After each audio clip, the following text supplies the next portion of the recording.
ಬಂಜಾರ ಸಮುದಾಯದ ಏಕೈಕ ನಾಯಕರಾಗಿ ಹೊರಹೊಮ್ಮಿದ್ದ ಶ್ರೀ ರುದ್ರಪ್ಪ ಮಾನಪ್ಪ ಲಮಾಣಿ ಅವರನ್ನು ಸಂಪುಟದಲ್ಲಿ ಸೇರಿಸಿಕೋಬೇಕು ಅಂತ ಆಗ್ರಹಿಸ್ತೇನೆ.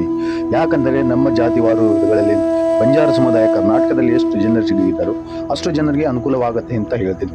ಮತ್ತು ಅದೇ ಥರವಾಗಿ ಹಾವೇರಿ ತಾಲೂಕಿನ ಶಾಸಕರು ಕೂಡ ಆಗಿದ್ದು ಹಾವೇರಿಗೂ ಒಳ್ಳೆ ಅನುಕೂಲವಾಗುತ್ತೆ ಅಂತ ಹೇಳುತ್ತೇನೆ. ಅವರು ನಡೆಯುವಂತಹ ಹಾದಿಯನ್ನು ನೋಡುವುದಾದರೆ ಯಾವ ಥರವಾಗಿ ಕ್ಷಿಪ್ರವಾದ ಕಾರ್ಯಗಳನ್ನು ಮಾಡಿದ್ದಾರೆ. ಅವರ ಅಧ್ಯಕ್ಷತೆಯಲ್ಲಿ ಸಚಿವರಾದಾಗ ಪಟ್ಟಣ ಪಂಚಾಯಿತಿ ಆಯಿತು. ಗುತ್ತಲದು ಒಂದು ನಗರ ಒಂದು ಪಟ್ಟಣ ಪಂಚಾಯಿತಿ ಹೊರಹೊಮ್ಮಿತು. ತದನಂತರದಲ್ಲಿ ಅದರ ಬಿಲ್ಡಿಂಗ್ ರೂಪರೇಷೆಗೊಂಡು ಬಿಲ್ಡಿಂಗ್ ಆಯಿತು.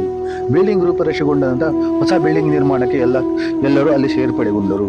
ಅದೇ ರೀತಿಯಾಗಿ ಹಲವಾರು ಕೆಲಸಗಳನ್ನು ಮಾಡಿದ್ದಾರೆ. ಯಾವ ಹಳ್ಳಿಯಲ್ಲಿ ಬೇಕಾದರೂ ರುದ್ರಪ್ಪ ಮಾನಪ್ಪ ಲಮಾಣಿ ಸಾಹೇಬರವರ ಹೆಸರು ಇದೆ. ಆ ಥರವಾಗಿ ನಗಮುಖದ ಒಡೆಯರಾಗಿ ಕೆಲಸವನ್ನು ಮಾಡಿದ್ದಾರೆ. ಬಹಳ ಚಾಣುಕ್ಷೇತ್ರದಿಂದ ರಾಜ್ಯವನ್ನು ನಡೆಸಿಕೊಂಡು ಸಚಿವ ಸಂಪುಟದಲ್ಲಿ ಸಚಿವ ದರ್ಜೆಯನ್ನು ಕೂಡ ಆಧಾರವಾಗಿ ನಡೆಸಿಕೊಂಡು ಬಂದಿದ್ದಾರೆ.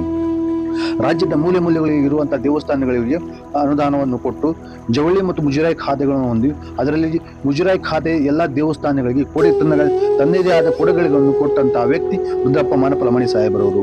ಹಾಗಾಗಿ ನಾನು ಏನಂತೀನಿ, ಸಚಿವ ಸಂಪುಟದಲ್ಲಿ ಅವರಿಗೂ ಕೂಡ ಒಂದು ಸ್ಥಾನಮಾನ ಕೊಟ್ಟು ನಮ್ಮ ಬಂಜಾರ ಸಮುದಾಯದ ಏಳಿಗೆ ಎಲ್ಲ ನೋಡಬೇಕಂತ ಹೇಳ್ತೇನೆ. ಡಿ ಕೆ ಶಿವಕುಮಾರ್ ಸಾಹೇಬರು ಕೂಡ ನಮ್ಮ ಬಂಜಾರ ಸಮುದಾಯದ ಬಗ್ಗೆ ಕೂಡ ಮನವರಿಕೆ ಮಾಡಿಕೊಂಡು ಅವರು ಕೂಡ ಜನರು ಇದ್ದಾರೆ ಅಂತ ಅವ್ರಿಗೂ ಕೂಡ ಅನುಕೂಲ ಮಾಡಿಕೊಡ್ಬೇಕು.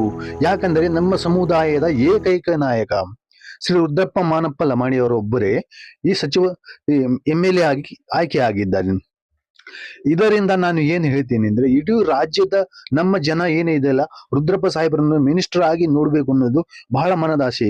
ಹಾಗಾಗಿ ನಾನು ಹೇಳೋದೇನೆಂದ್ರೆ, ರುದ್ರಪ್ಪ ಮಾನಪ್ಪ ಲಮಾಣಿ ಸಾಹೇಬರನ್ನು ಸಚಿವರನ್ನಾಗಿ ಮಾಡಬೇಕು ಅಂತ ಆಗ್ರಹಿಸ್ತೇನೆ. ನಾನು ಹಾವೇರಿ ಜಿಲ್ಲಾ ಬಂಜಾರ ಸೇನೆ ಅಧ್ಯಕ್ಷರು ಕೂಡ ಆಗಿದ್ದು, ನಾನು ಹಾವೇರಿ ತಾಲೂಕಿನ ಕಾಂಗ್ರೆಸ್ ಕಾರ್ಯಕರ್ತನ ಆಗಿದ್ದು, ಹಾಗಾಗಿ ಆ ದಿಶೆಯಲ್ಲಿ ಹೇಳುವುದಾದ್ರೆ ನಮ್ಮ ಸಮುದಾಯದ ನಾಯಕ, ಬಂಜಾರ ಸಮುದಾಯದ ನಾಯಕ ರುದ್ರಪ್ಪ ಮಾನಪ್ಪ ಲಮಾಣಿ ಅವರಿಗೆ ಸಚಿವ ಸ್ಥಾನ ಕೊಡಲೇಬೇಕು ಅಂತ ಆಗ್ರಹಿಸ್ತಾ ಡಿ ಕೆ ಶಿವಕುಮಾರ್ ಸಾಹೇಬರು ಅವರು ಕೂಡ ಸಚಿವ ಸಂಪುಟದಲ್ಲಿ ಸೇರಿಸಿಕೊಳ್ಳಲೇಬೇಕು ಅಂತೇಳಿ ಅವರಲ್ಲಿ ಕೂಡ ಮನವಿ ಮಾಡುತ್ತೇನೆ. ನಿಮ್ಗೆ ಏನಾದರೂ ನಮ್ಮ ಪೇಜ್ ಇಷ್ಟ ಆದ್ರೆ ಸಬ್ಸ್ಕ್ರೈಬ್, ಲೈಕ್, ಕಮೆಂಟ್ ಮಾಡೋದನ್ನ ಮಾತ್ರ ಮರಿಬೇಡಿ.